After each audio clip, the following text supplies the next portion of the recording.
Introducing Tyrone Aiken, our Chief Artistic Officer for Kansas City Friends of Alvin Ailey. Good evening. My name is Tyrone Aiken, and I am the Chief Artistic Officer for Kansas City Friends of Alvin Ailey. Welcome to Kansas City Friends of Alvin Ailey's Courageous Conversations, Race, Racism, and the Media. Tonight, we will discuss how the media's reporting can shape attitudes towards race and racism. We are grateful to our partner, Allies for Racial Justice, for sponsoring tonight's program. The mission of Allies for Racial Justice is to forge relationships to eliminate the existing racial divide in our communities and churches. Courageous Conversations is an interactive created by Kansas City Friends of Alvin Ailey in the summer of 2020 in response to the racial unrest that occurred across the nation following the murder of George Floyd. One component of Kansas City Friends of Alvin Ailey's mission is to be a unifier and to help bring our community together across issues of race and equity. We thought it was important to create a safe forum to allow candid discussion about race, promote understanding of systematic racism, and seek solutions that would bring positive change. Tonight's Courageous Conversation is the sixth discussion in this series. One topic for tonight was inspired by an op-ed in the Kansas City Star in December 2020 entitled "The Truth in Black and White," an apology from the Kansas City Star. It was written by one of our panelists, Mike Fannin, and told the truth about how the Star overlooked Black people in their coverage over the last 140 years. We are fortunate to have an exceptional group of Kansas City media leaders on our panel, as well as an accomplished moderator, Nick Haines. News host for Kansas City PBS, is a familiar face to our Kansas City audience. He is best known as the host of the weekly primetime public affairs program, Kansas City Week in Review, and is a former BBC radio news reporter. He has earned 3 regional Emmy Awards, most recently for his coverage of mental health issues. Nick will introduce our panelists and start the conversation. You are all welcome to submit questions using the Q&A button on your Zoom screen during the conversation. As always, you can text to give KCFAA to 41444. Now let's all welcome Nick Haines. Thank you.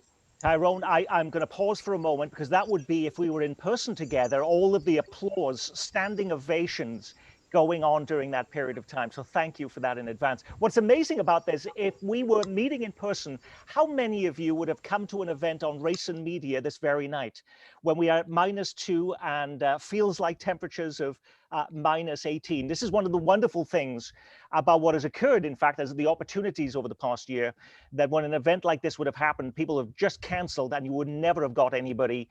Today, we can still attract a great audience on a critical issue like this. This is called Courageous Conversations, and I hope it is a courageous conversation. We don't want a cautious conversation. We want it to be friendly, but frank. And as Tyrone pointed out, we have an amazing panel of media leaders from all across the broad spectrum of news outlets right here in Kansas City. Velia Chavez is with us, by the way. She's the general manager of Univision Kansas City. Thank you, Velia. That's the only standalone Spanish language television station in the Kansas City market. Mike Fannin is with us. He's the president and editor of your Kansas City Star. He also oversees 5 other newsrooms for the Star's parent company. Many people don't realize that. That includes the daily newspaper in Fort Worth and in Lexington, Kentucky.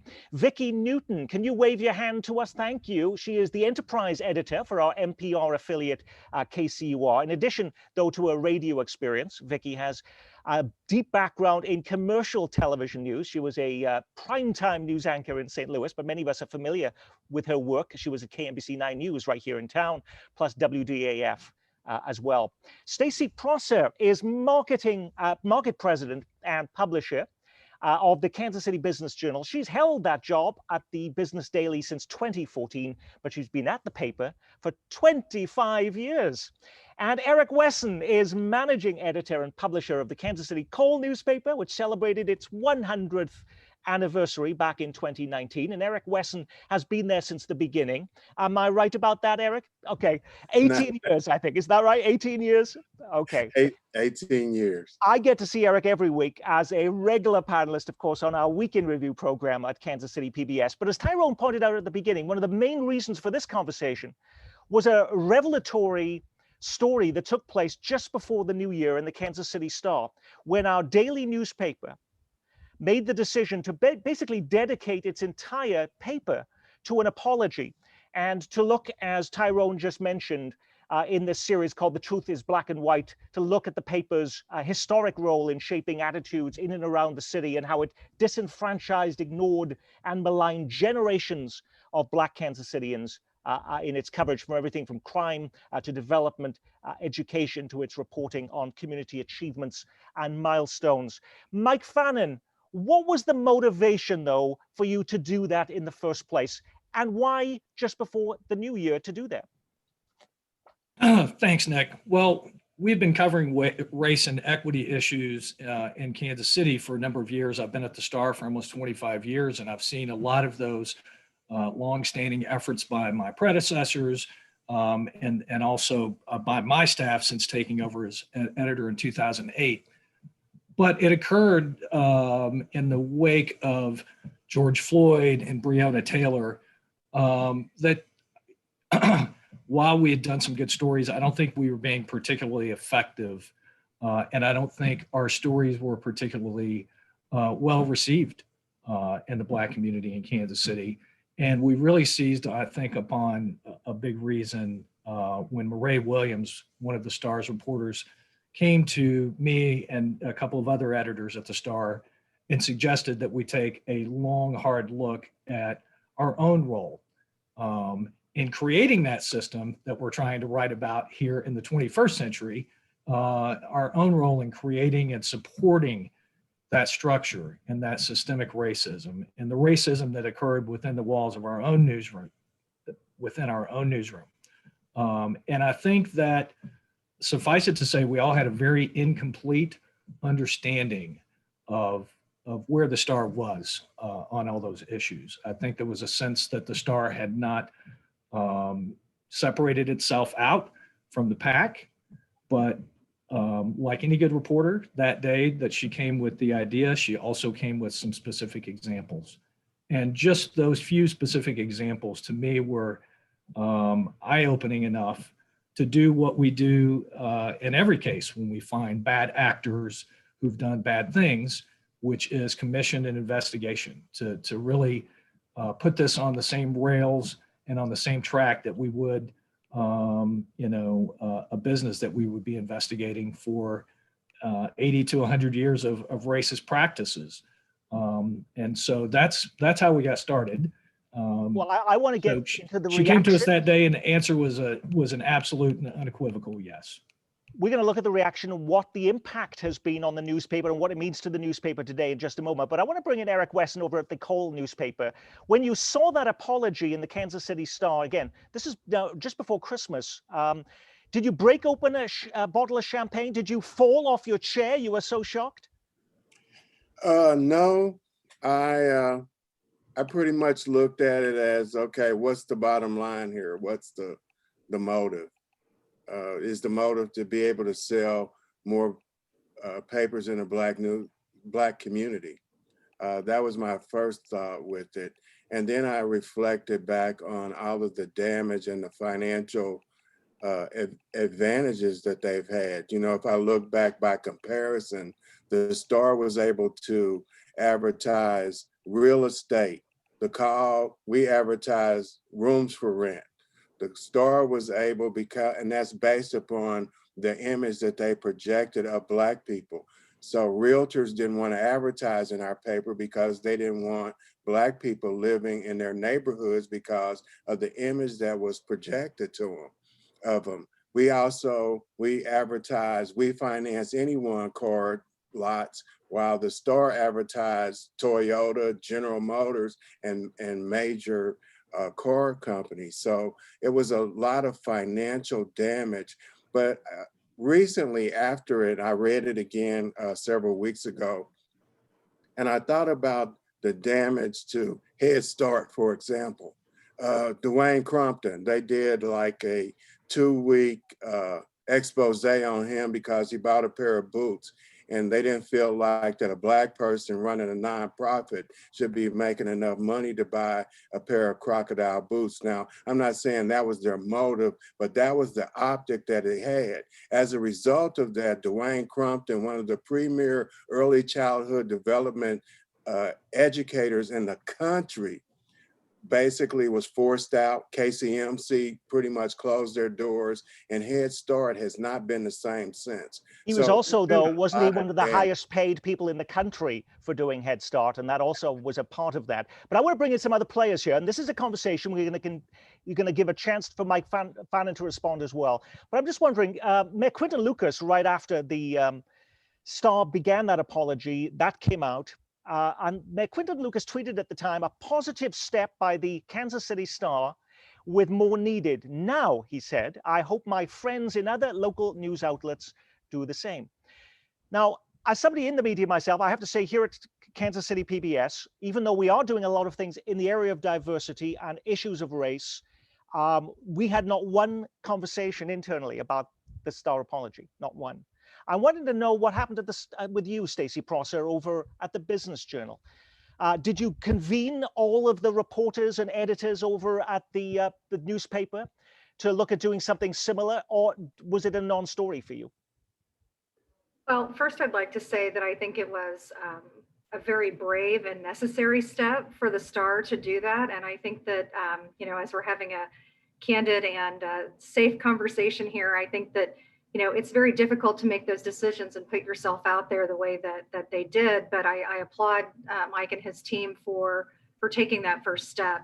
And we talked about it in our newsroom, and we're in a little bit different space, meaning that we don't cover crime. We don't cover some of the same stories that the daily newspaper is tasked with doing. And so for us, it just gave us an opportunity to continue a conversation that we've been having for the last several years, which is, how do we represent the community that we serve? The business community is not a white community. The business community is made up with all kinds of people. And it really just helped us kind of refocus our efforts to make sure that we are thinking about that with every story that we write. So we certainly didn't look at it as an opportunity to pick on our friends down the street and take any type of satisfaction in that, because we know we have a lot of work to do too. And so I think it makes it easier for all of us to have these conversations and move forward. Vicki Newton, what was happening over at KCUR? What was the reaction there? Well, we certainly talked about the Star's apology, and I think my colleagues and I agreed that it was a good first step in the right direction. What I thought was notable in particular was that it was a full-throated apology.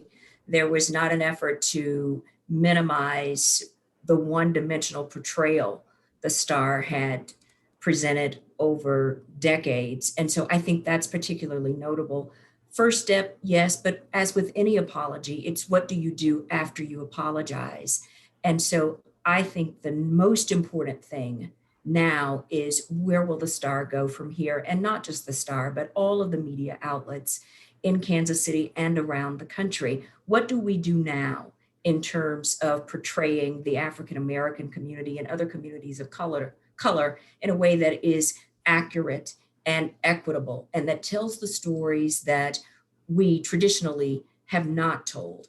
This is the moment, in my opinion, if ever there were one, that the country is more ready to hear them, and many of us have wanted to tell them forever. And I think this is the time to do so. And also at KCUR, I joined the news team in July. And when I arrived, my colleagues had already started some introspection organizationally. What stories are we telling? Who are we? While we're pointing the finger at others, who are we? And so out of that grew a very comprehensive diversity equity, inclusion, and belonging effort, and every employee is participating in that. A first step, but a lot more to do. Can you name one thing that you've done over at KCUR since you've been there that has changed the way people of color are now covered in this community? One of the things that we do is called a resource audit. We look at the voices that are on our air and the voices that are in our digital content. Are they representative of the voices in the community? So we've done that, and we are in the process of doing another source audit as well. We have also hired a race and culture reporter who is an immense talent, Luke Martin, who had already worked as a producer on Up to Date. And so we have done, I would say, maybe 50% more coverage that I know of in the past several months. And it has been an outgrowth of this recognition that, you know what, we simply haven't done enough. So let's not talk about it, let's be about it. I want to bring in Vilia Chavez over at Univision. And when the Star did its apology, this was really centered on the African-American community. It didn't actually talk about the Hispanic community.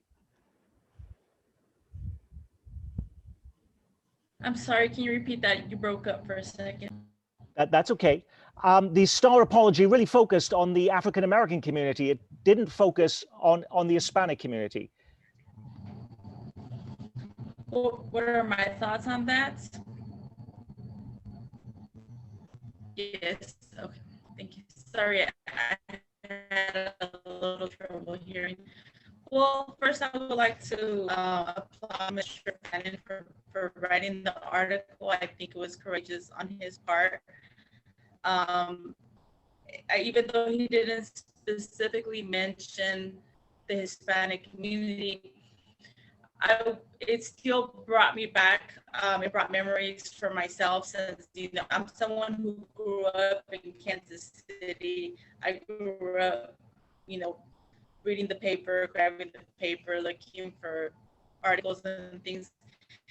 And it made me think back, that we really were never reflected either. I never really specifically focused on that, but it brought it to my attention that the Hispanic community was also excluded just as the African-American community was. And, with being involved in media now, I also understand the role that advertisers play with content, especially as someone who on a daily has to reach out to sponsors and advertisers. And a lot of times there's advertisers or sponsors that are not interested in reaching our demographic.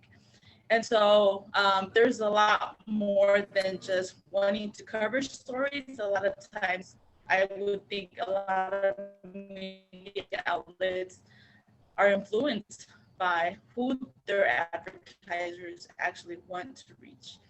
And so I think, starting to recognize the different reasons why things have happened in the past and learning to correct them and learning to also educate our advertisers. Myself as a Latina who visits advertisers, many times I've spent 2-3 hours in an office with the market person. They have a hard time believing that I'm a Latina that comes from immigrant parents, who was educated, who has other siblings who are educated as well. And so I think it's a great step, and I think we still have a long way to go. But I think overall, the advertisers, somehow we have to figure out a way to educate them so that they can help us reach our goals of portraying everyone equally. Mike, so the question here of you specifically lasered in on the African-American community. You didn't look at coverage of how the Star might have treated Hispanics or perhaps even the gay community over the years, in which, when homosexuality was a crime, lots of coverage that was made at that time, the types of language that was used at that time. Why just the concentration on the Black community? Well, Nick, I think of all the sort of disturbing things that we found, we could have written the same kinds of stories for basically every marginalized community in Kansas City.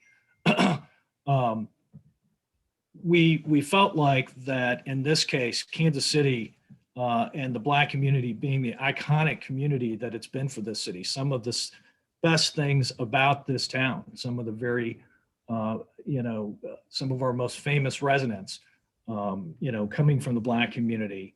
And every community has a different story to tell. And later, I'd love to talk about the reaction and what's happening in other metro news markets since then.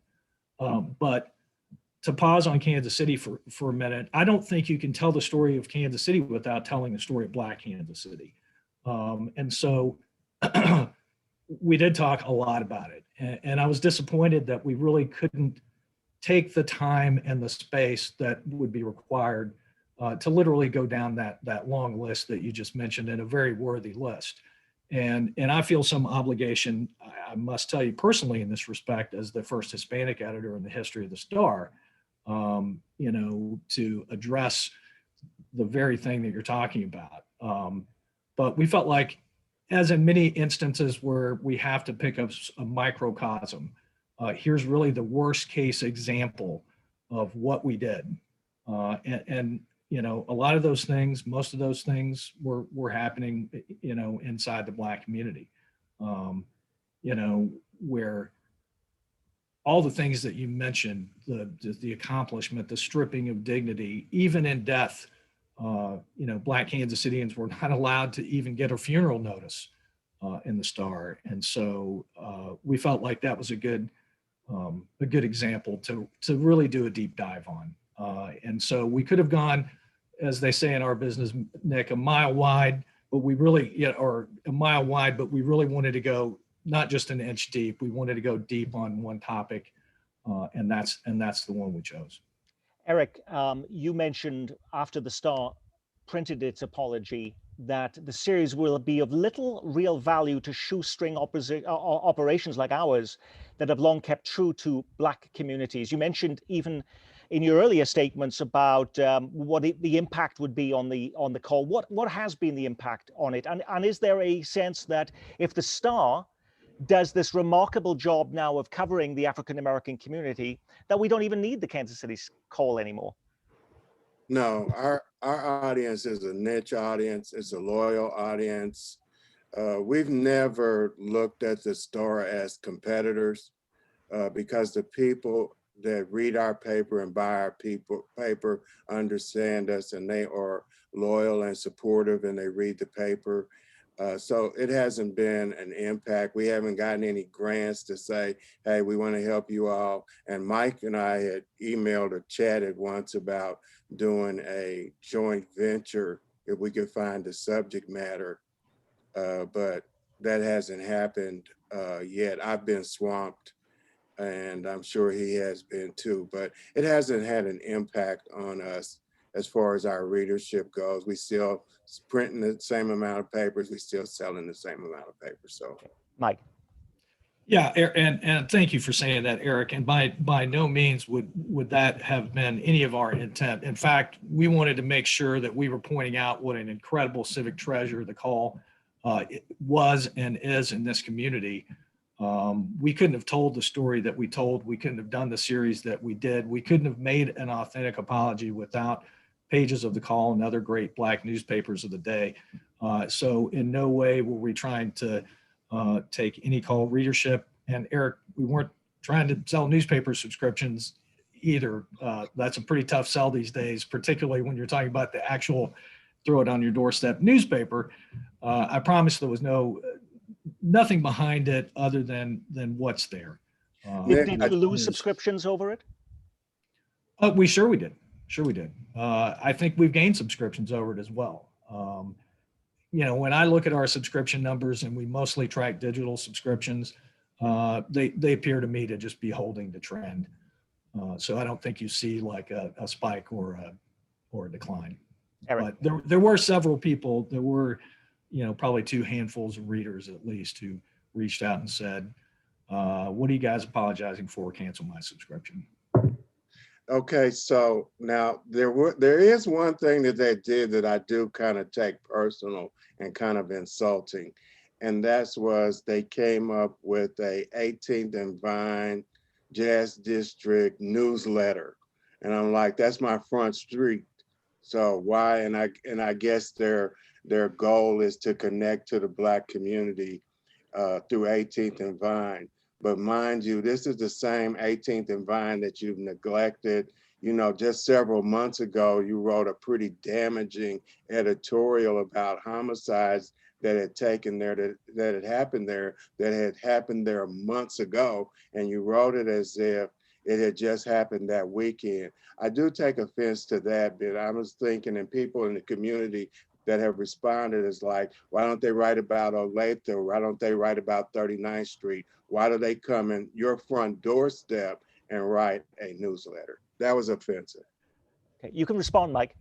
No offense intended. That was an idea that came from our new race and equity editor. And so, you know, again, the reason that we're having this conversation is because the Star in its history was neglectful of that community. And so it's a bit of a double-edged sword here, right? So we're apologizing for the, you know, sins of commission and omission, as I said in the column. But how do we begin to address those coverage deserts, you know, those holes in our narrative, the narrative that we present to the city without that kind of outreach. Certainly no offense intended, Eric. And I think we also wrote about the police and their failings around some of the shootings that have happened down there, particularly around public events. But point taken, I understand. You know, a lot of people get their news, of course, from commercial TV. And though while you're still now at KCUR, Vicky, you spent an awful lot of time in the commercial news business. Beyond the apology at the Star, one other change the Star made, even before that, was to say we're not going to be printing police mugshots because they have a negative stereotype on people of color. And unless it's somebody famous or well-known in the community or there's public danger, they're not going to do that anymore. And Channel 41 did the same thing and said, we're not going to do that either. That's one change that's been made, but you were in commercial TV newsrooms for a long time. What other stereotypes of reporting were taking place that surprised you that you'd like to see go away? Well, first of all, Nick, just to talk about the mugshot decision, I remember in the late 90s in a newsroom right here in Kansas City where I was working, we had the conversation about the description that we were providing of suspects. And the decision was made that we would no longer just say police are looking for a Black man, because my goodness, how many Black men are in Kansas City? And so to say just a Black man without any other description, wearing a red shirt, driving a green car, you know, those types of additional information would have been necessary. And so we decided that in the 90s. And so newsrooms have grappled with how exactly do you portray suspects or help police locate people who are considered dangerous. And you know, in terms of securing and maintaining a radio and television license, the edict is that you operate in the public interest, necessity, and convenience, which often means helping police locate bad actors, if you will. And so that is to be done in an even-handed manner. So deciding not to show a mugshot, I think is a good decision to some degree, because it can feed into and perpetuate stereotypes. But yes, there are times when people do need to know what the suspect looks like with some specificity. So I think it's good in one respect, but we also want to remember that it's important many times to let the public know who police are looking for. And we all know that criminals are of all races and not just African American. But I get the reasoning behind that decision. Stacey Presser, I actually pushed Vicky on the whole, you know, finding what do they do differently at KCUR since the Star apology. What specifically have you done differently at the Business Journal, and how would we see that difference in your coverage today of business and economic development and entrepreneurship in our community, if at all? Well, one of the things we started doing prior, almost a year prior to Mike's article, was a series that we started called Connecting KC. And what we found was that a lot of the people that we typically write about are at a certain level of business and we're maybe overlooking some other people who are making good partnerships in community and bridging communities and public-private partnerships that, an example, might be where Blue Cross and Blue Shield is now, or Blue KC is helping with mental health with first responders, those types of things. And we are focusing on diversity with that. And so we started that about a year ago, and it is amazing how many people we are, getting to know through that, which is expanding our source base, which is changing the voice that we have with our other articles. And so I think that has been a really rewarding endeavor. And it, I was glad that we started it when we did and are continuing it into this year as well. So that's one thing that we definitely did differently. And we do a little bit of what Vicki was talking about earlier, and that is, looking at an issue or looking at a week's worth of digital news and saying, how'd we do? I mean, did we have diverse voices in this article, or are we still covering the same two white guys that give us quotes whenever we call? I mean, that is definitely an initiative that we are very serious about, and I've been, again, very rewarded with the work that our team has done around that. Eric Wesson said earlier that the Call provides different things than the Kansas City Star does. Velia, over at Univision, what does the Hispanic media offer that a Kansas City Star or a business journal could never provide? Well, one of the advantages that we have is that Univision as a brand is one of the most trusted brands amongst the Hispanic community nationwide. And we're a trusted source because we're always giving information to the community. Univision caters to the migrant community, but also to Latinos who have been here second, third, fourth generations. And so we're a trusted source, and our job is to provide resources, information that is available in their language. For example, with the current pandemic, we're making sure that the community has the right information, the right resources, where to get tested, make sure that the right resources are available. Okay. And that's our primary goal, to make sure that our underserved community has the information they need to obtain the resources that they need the most, depending on. Okay, we're struggling with your microphone, but I'm going to do my best here. A little bit different. Okay. But obviously those are things that the Kansas City Star can't do, Channel 9 can't do, Channel 41, especially when you're dealing with the Spanish language. We're getting some questions coming in from our audience here, and we very much appreciate those. Kelvin says there has been over $75 to $100 million proposed in new development projects in and around 18th and Vine. And there's not been one story written about the new development by the Kansas City Star.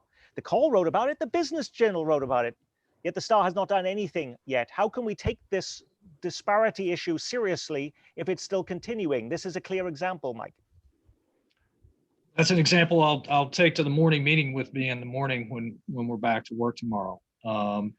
But I think that I could point to a number of things that we've done, since we published the series that would speak to our intentions.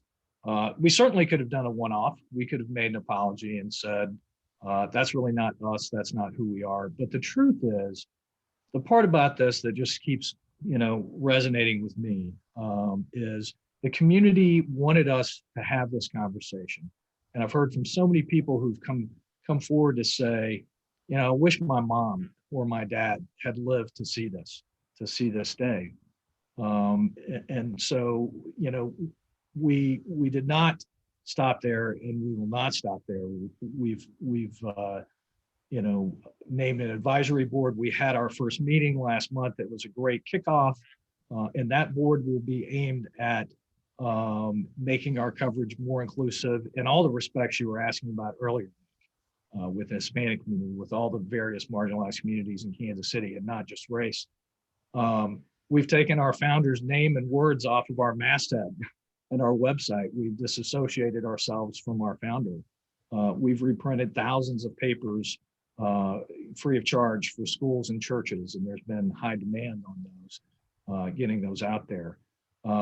We've offered a lot of content outside of our paywall, which is significant for us because most of our content sits behind the paywall.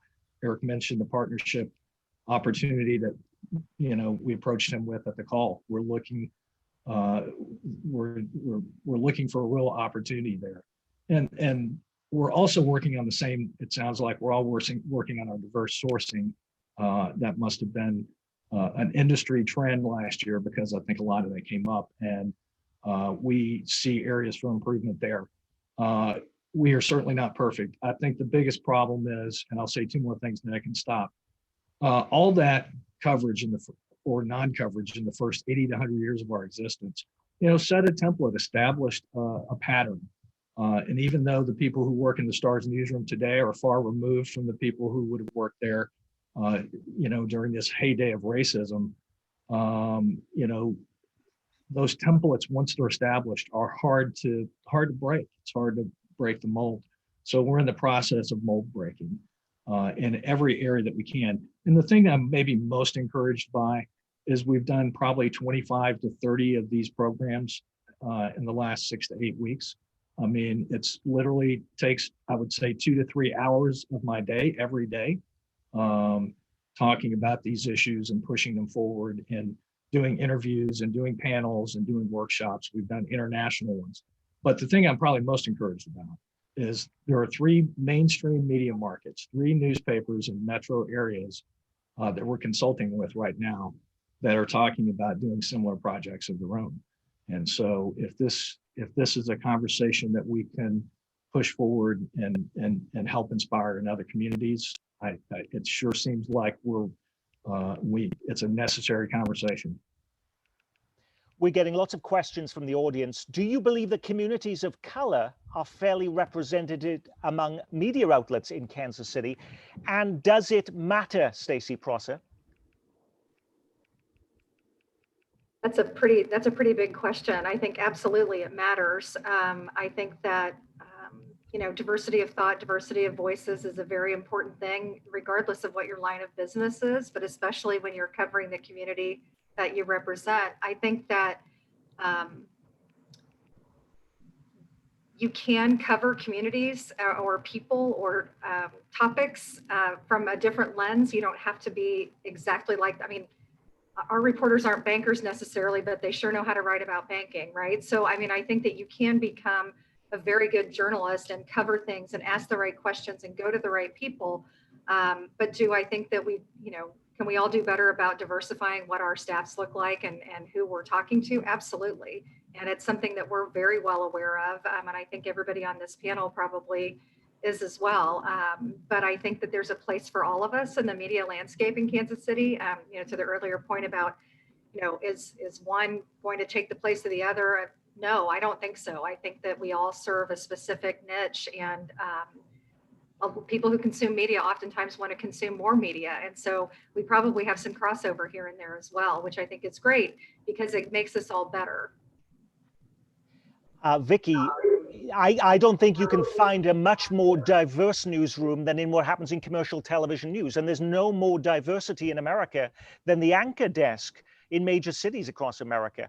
But just because you have a lot of diversity in those newsrooms, does that mean the coverage improves too? Not necessarily. According to Pew Research, a study that was conducted between 2013 and 2017, only 7% of newsroom employees are African American.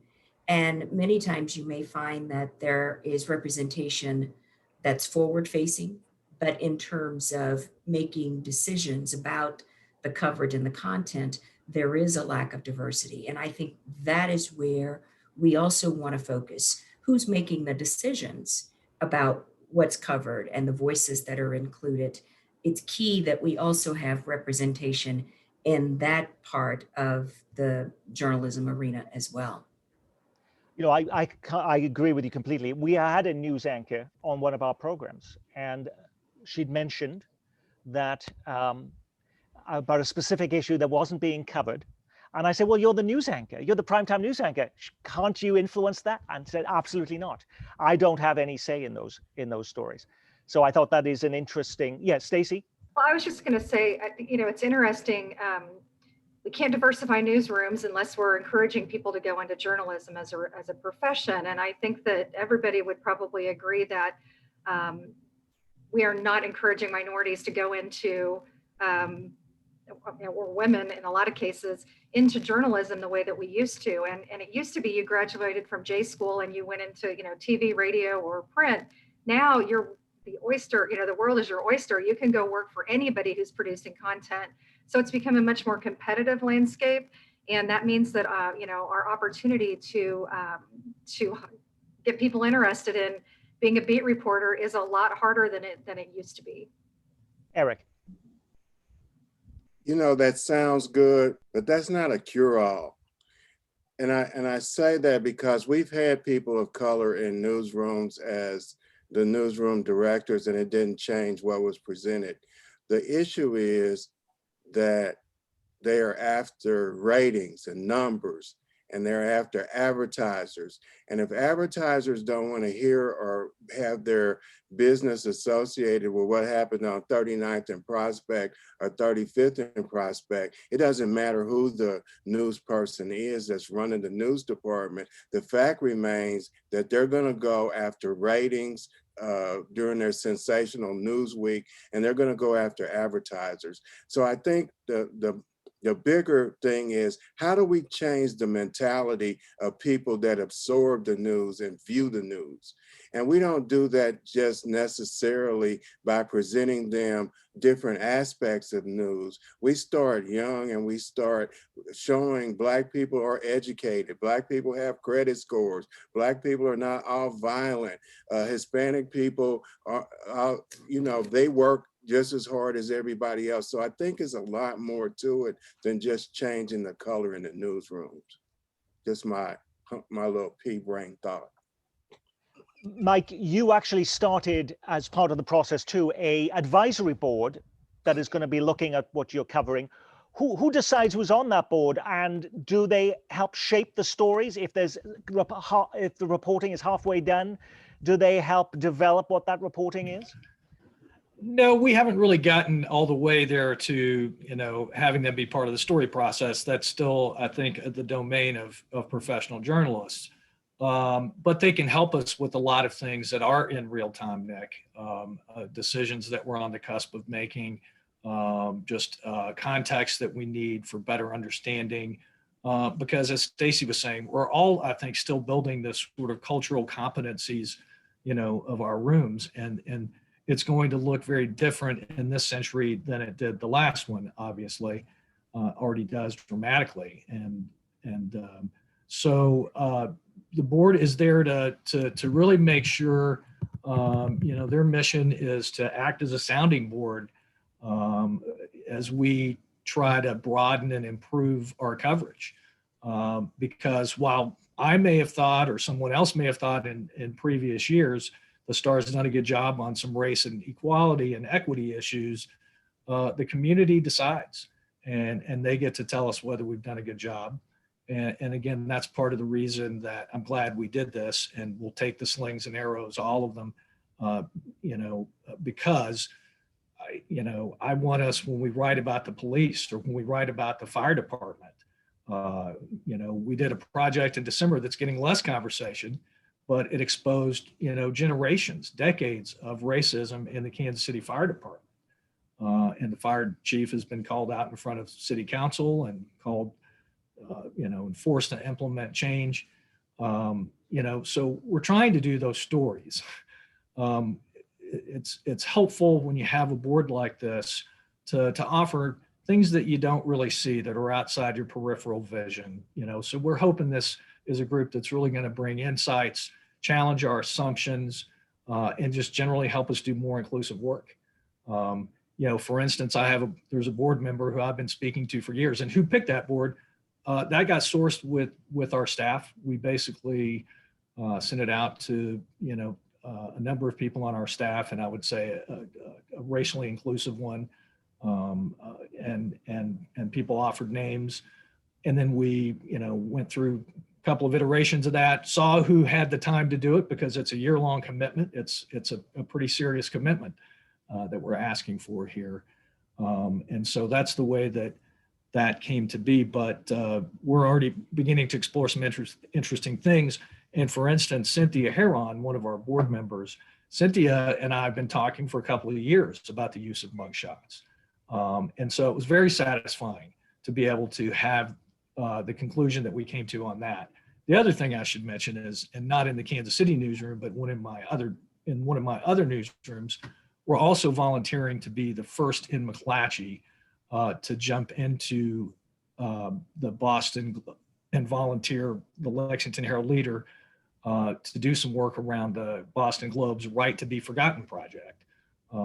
That's, you know, I don't know if you're familiar with that, Nick, but it's basically the request that all media get from people whose lives have been ruined by that Google search where the newspaper or the local TV station or a media outlet wrote about their arrest.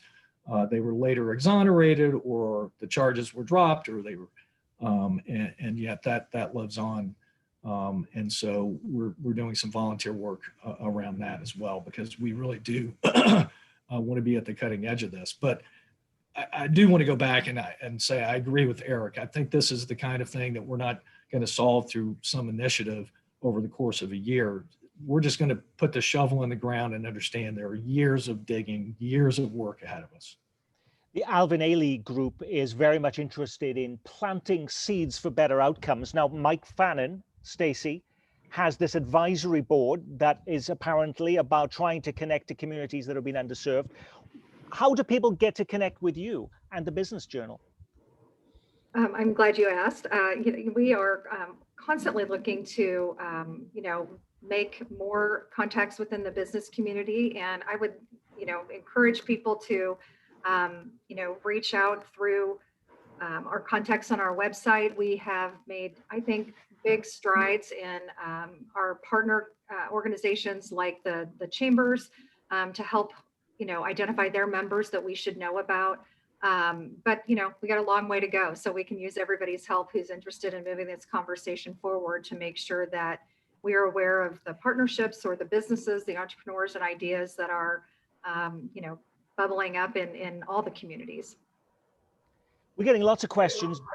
Jared asks, I'm a writer for a student newspaper, and I felt like I really don't have the tools to cover content correctly, and I've shied away from some of those stories because of that.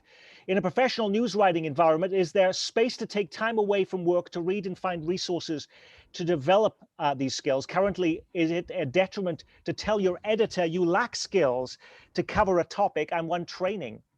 Who can answer that? Always be honest with your editor is my advice. I think when I work with a journalist and they're willing to raise their hand and say, I don't know about that, I think that's an important and honest conversation. You don't leave it there. You figure out a way for them to get steeped in the things they need to dig into. But I think always starting from an honest place is good. And do your homework, do your research where you can. Valerie is going to be pulling no punches in this conversation. Moving forward, what are the goals and objectives of the STAR's reporting on the Black community? Besides the position mentioned, what resources are being employed? The apology was long overdue, but appreciate that it was made. The damage, however, has lasting impact on the Black community. It was another example of systemic racism by the media. And the Business Journal, Valerie says, Stacey, does not get a pass.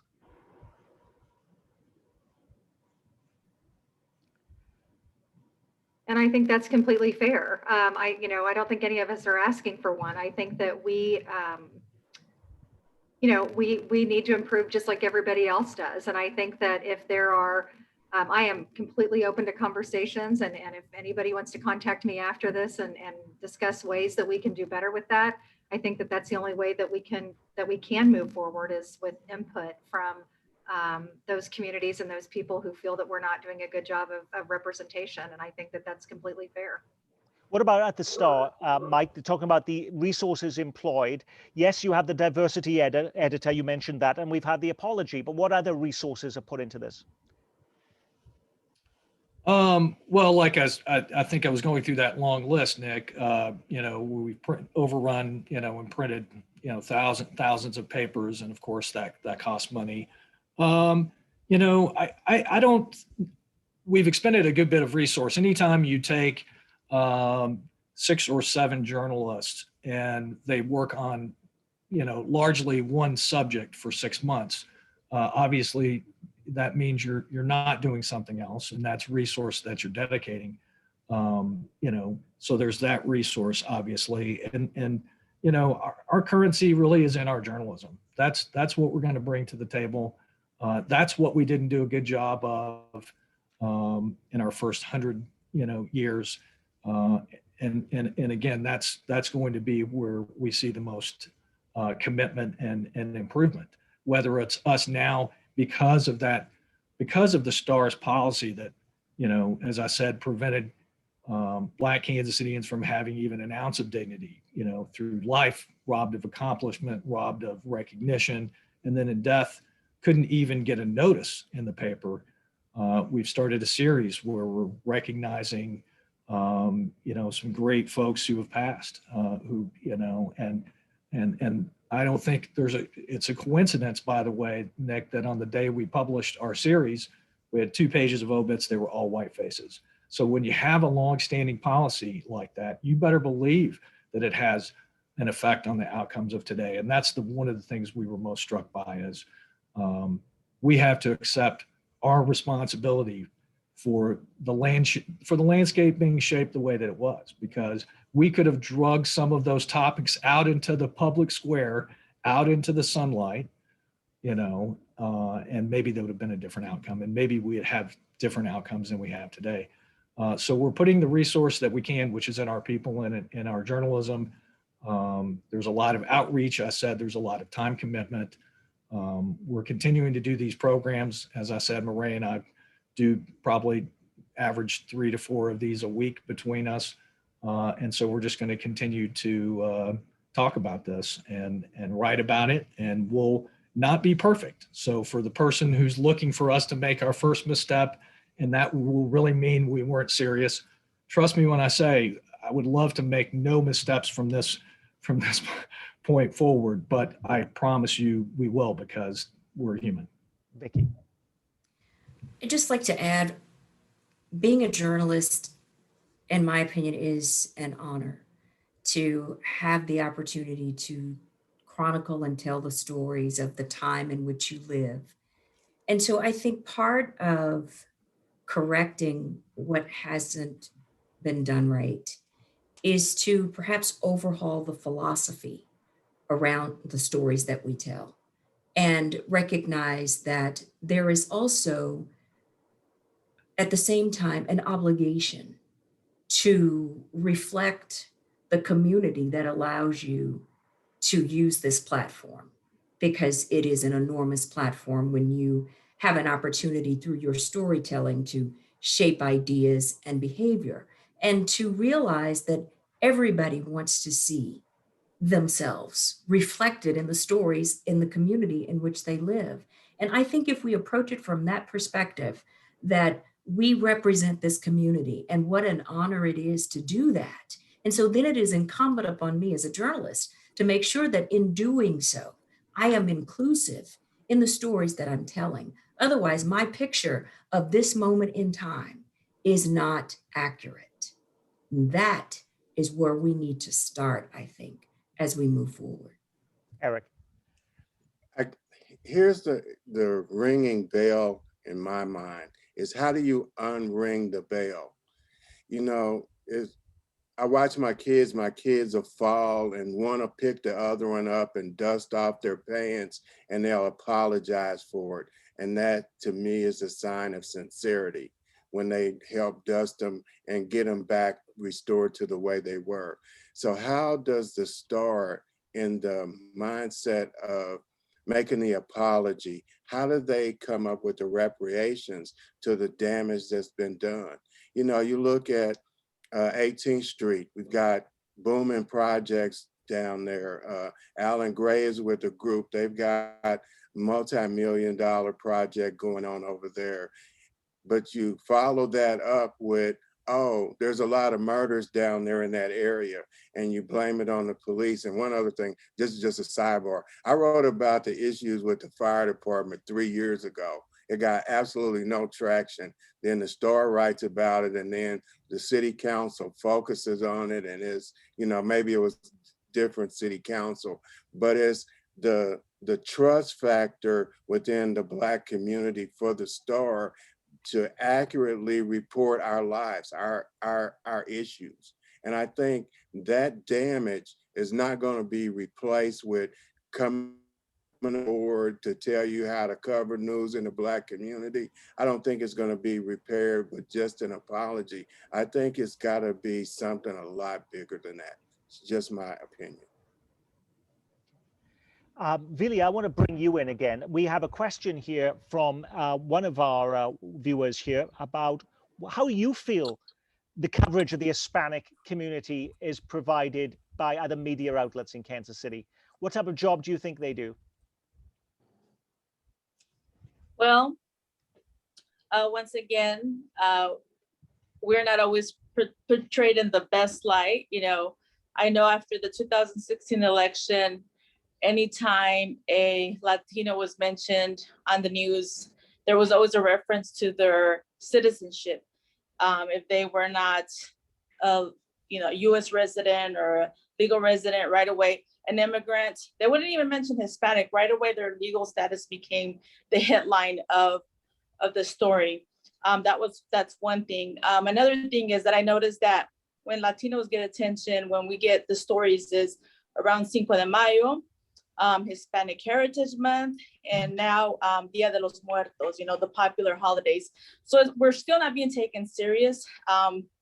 We're still we pick and choose what we want to, the media picks and chooses what's fun and what's pretty and what we want to entertain ourselves with the Hispanic community, but there's still a long way to go as far as including us in real stories, you know, and portraying the everyday life of Latinos. And unfortunately, these type of stories create a stereotype that is unintentional. However, I do recall a situation when I was at a restaurant that was owned by Hispanics, and the restaurant just had a very plain decor. And one of the customers told the owner of the restaurant, you know, it would be a lot nicer if you guys can decorate this restaurant the way your house is decorated. You know, maybe if you put some sombreros and some maracas on your walls, it'll look more authentic.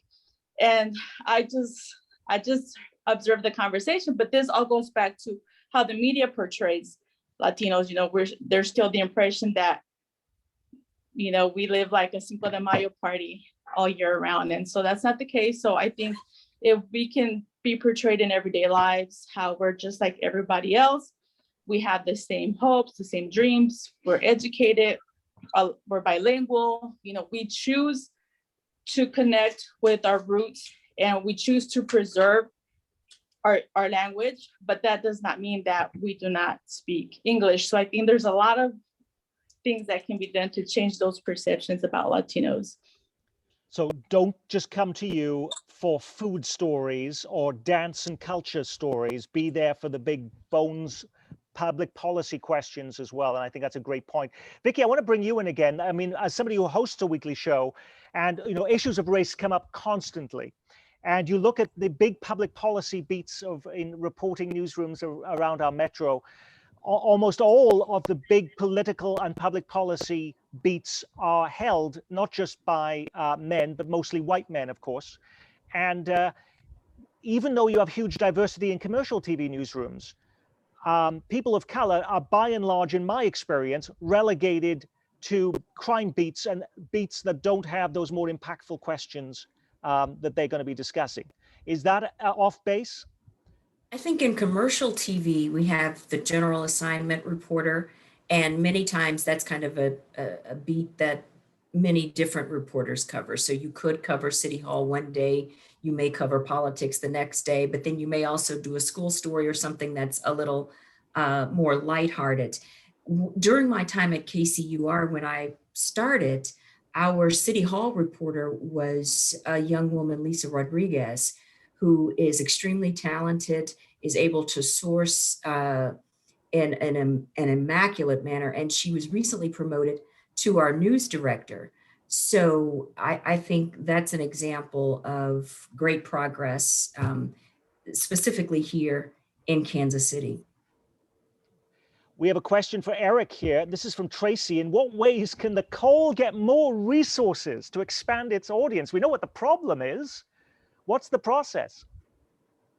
The process is advertising. Advertising creates the cash flow that I need to hire additional people.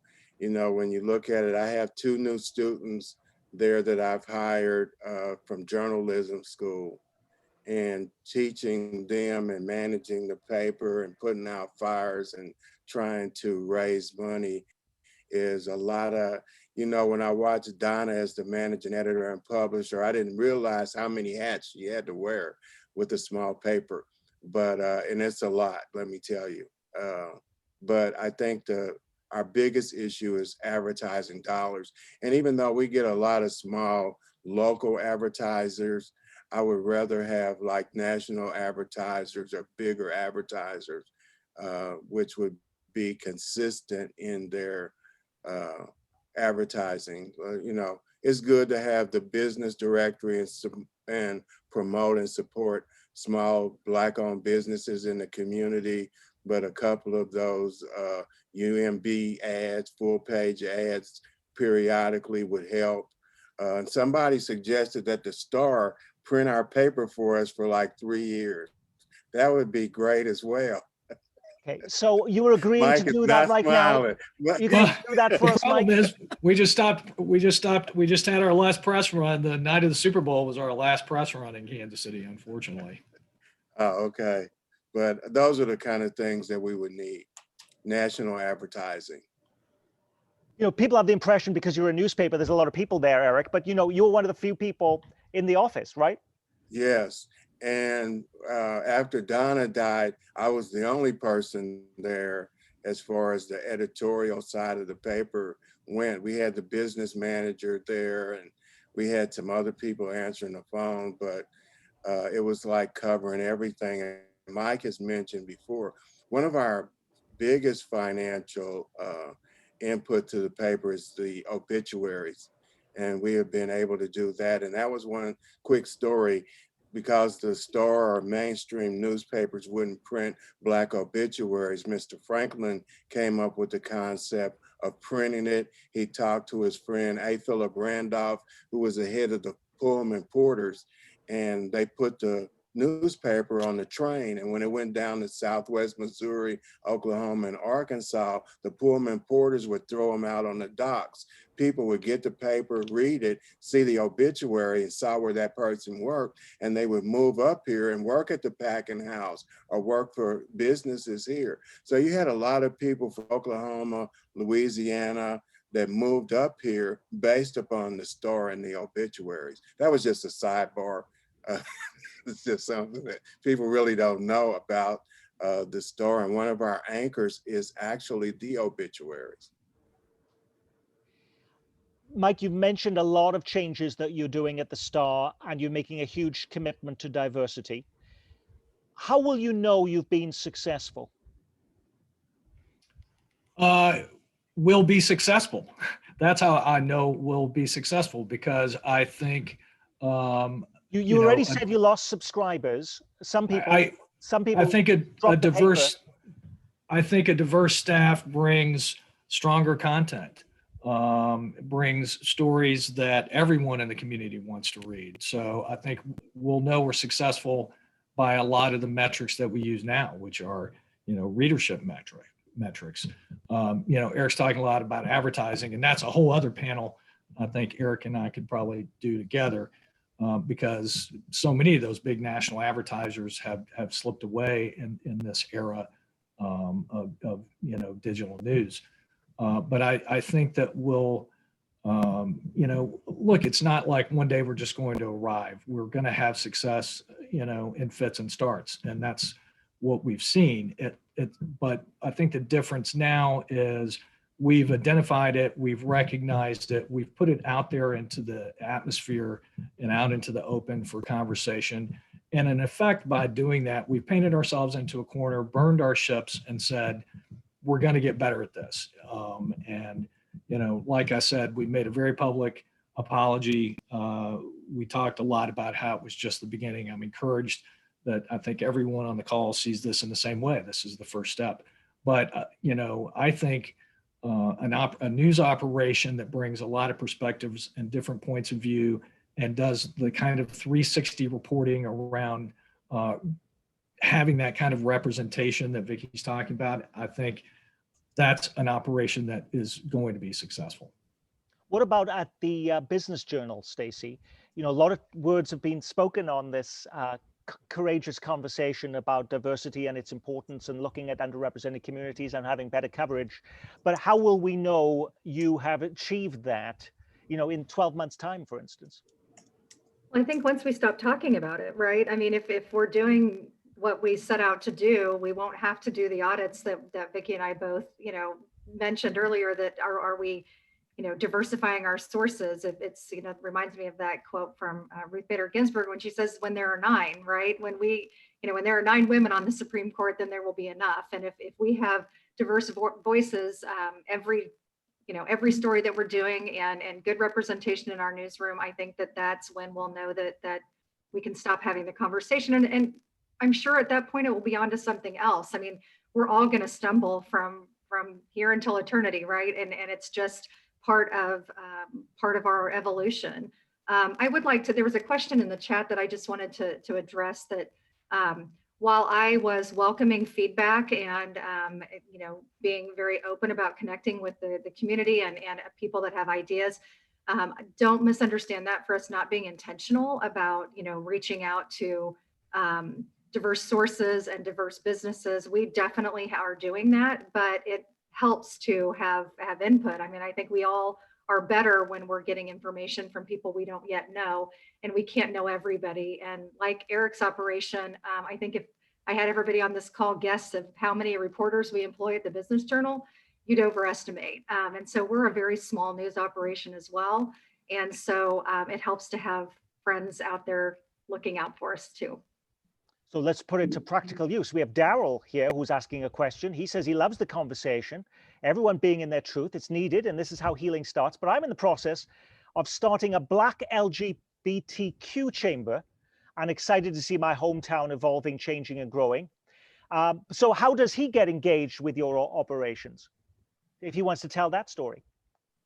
Send us an email with some background, and let's get the conversation started there. Same. mfannin@kcstar.com. How about over Nick, at KC? Yeah. I just wanted to, if I can go back 1 second, our current newsroom, about 1/3 of our newsroom is racially diverse. So I don't want to make it seem like we're just bereft in that area. But I do think, having that diversity in leadership, we just hired one of our first Black editors, Trey Williams, last fall, and way too long. So it's not just the number, it's what are you adding? What important pieces are you adding with each hire? And I think particularly in the leadership ranks, you're going to see us try to be as intentional and creative there and getting diversity into leadership positions. So anyway, that was context I thought of afterwards. So just wanted to say that. Yes. Vicki, we had our gentleman here who wants to start the Black LGBTQ chamber. How would he interact with KCUR? You're on mute there. Oh, and I promised myself I wasn't going to do that tonight. He can email me at Vickie, VICKIE @kcur.org. But that's because you had your listening ears on, Vicky. How about you, Eric? If Thank somebody you, has a Nick. story that, yeah. How do they KC engage with call, you? kccallnews@hotmail.com.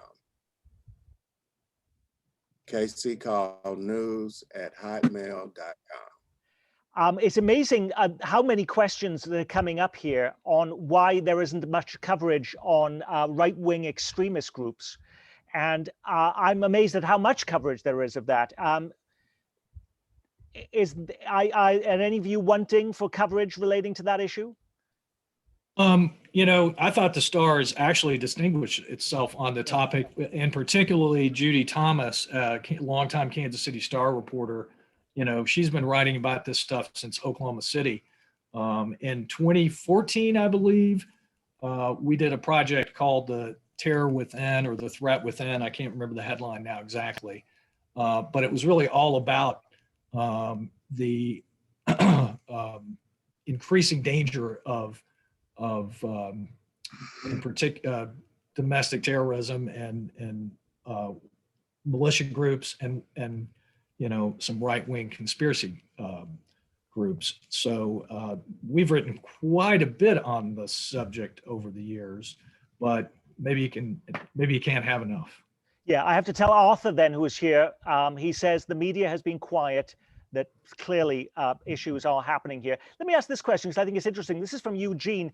Can you comment on the disparate and unfair treatment of journalists who are Black? Vicky, can you answer that question? I can speak to that. I think what we find in media is just what we find all across our country, that there are issues of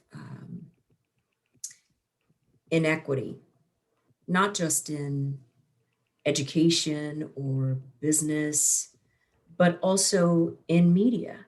And this moment where the country is saying, hey, look, we have work to do, has encompassed journalism as well, which is why we are here tonight. So we are seeing some progress. I'm an optimist, and I believe that we are seeing progress, but journalism has not been immune to discrimination and mistreatment of African-American journalists.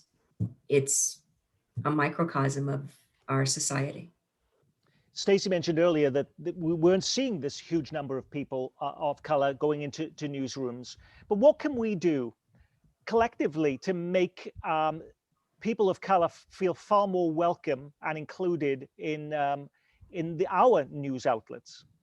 How do we reduce some of those obstacles and hurdles? I think welcoming new colleagues, particularly who are of color, invite them to bring their ideas and to bring their lived experience to the newsroom, not just what you expect, but their lived experience, because it's filled with nuance that allows the storytelling to become much richer and more meaningful, and therefore your outlet more successful. Stacey? Well, I think that's a good start, making people feel welcome and encouraging them to contribute and know that their ideas and their stories and their input is valued.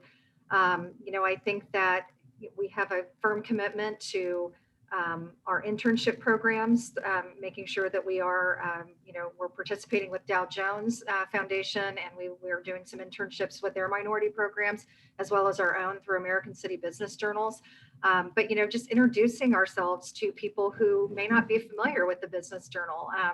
There are a lot of people who grew up reading their local newspaper, but may not have ever heard of some of the niche publications. And so just really creating a space for people to bring different perspectives. And I think that's where we can all, start and do better, and just making sure that we're welcoming people into our organization, even if they don't walk in and see people that look like them right off the bat. Mike, what about the barriers, obstacles, and hurdles that we could be reducing to make people of color feel far more comfortable in our newsrooms? Well, one role that I was not as aware as I probably should have been, that I think the Star can play and needs to play is working with organizations like KCAVJ to help develop a stronger pipeline from our community to the journalism schools in the area. We had been working with the University of Missouri going back a couple of years, and they basically kind of, you know, have admitted that there are challenges there for them. They do a great job, and you know, Ernest over there does a great job, and the whole crew at Mizzou. But the truth is, you know, we often are pulling from KU, MU, K-State, UMKC, local universities, Northwest Missouri, and from those journalism schools. And if we don't have diversity in those journalism schools, then we're going to have less opportunity to make good on these promises in the local media landscape. So playing as big a role as we can, starting there and going through all of the other things that Stacy and Vicki just said, you know, and finding examples. Very touching story in our room. We had as terribly sad as the Chiefs' loss was for all of us. We had a real tragedy the day after in Kansas City when Therese Paylor, who's an NFL writer for Yahoo, passed in his sleep unexpectedly at 37 years old on Monday night. And, you know, Therese had a model career in Kansas City, and a lot of young Black journalists who've come through here, and they wrote very poignantly about it, I thought, in the Sunday paper, talked about Therese's influence. So we need to create more influencers like that, that, you know, are not able to only recognize, you know, their own sort of career path and ambition, but, you know, really to help mentor. Some of the mentoring can happen outside of the executive suite. And if you have a good staff and you have enough diversity on your staff, you have a good diverse staff, I think some of those things happen organically. Dana says, hire Black people, be kind to them, pay them well, and you will get people to come to your newsrooms. We also had a good question here from Janet, who says, not everyone in the media is in the same evolutionary process as the Kansas City Star. KCU is unique as a collaborative community. How about a coalition for equity in media, comprised of the media outlets and community members, but not the usual suspects? Would you all participate in that?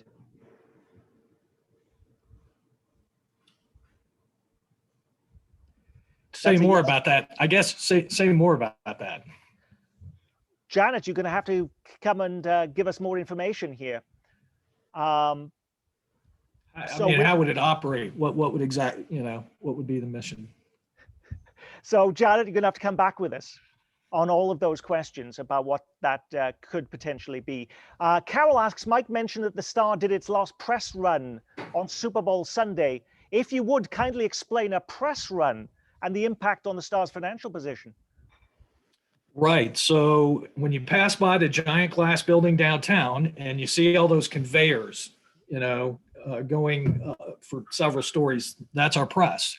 And a press run is just when we're actually publishing our newspaper. And depending on how many papers we're printing, because in the heyday of that press, it was printing not just the Star, but a number of other daily newspapers, USA Today, the Wall Street Journal, Topeka, Wichita, a number of other, but it's a very expensive operation to run and requires more than 100 employees to run that press on a weekly basis. And so like many other, sadly, I would say, like many other newspapers, we've outsourced our printing at this point.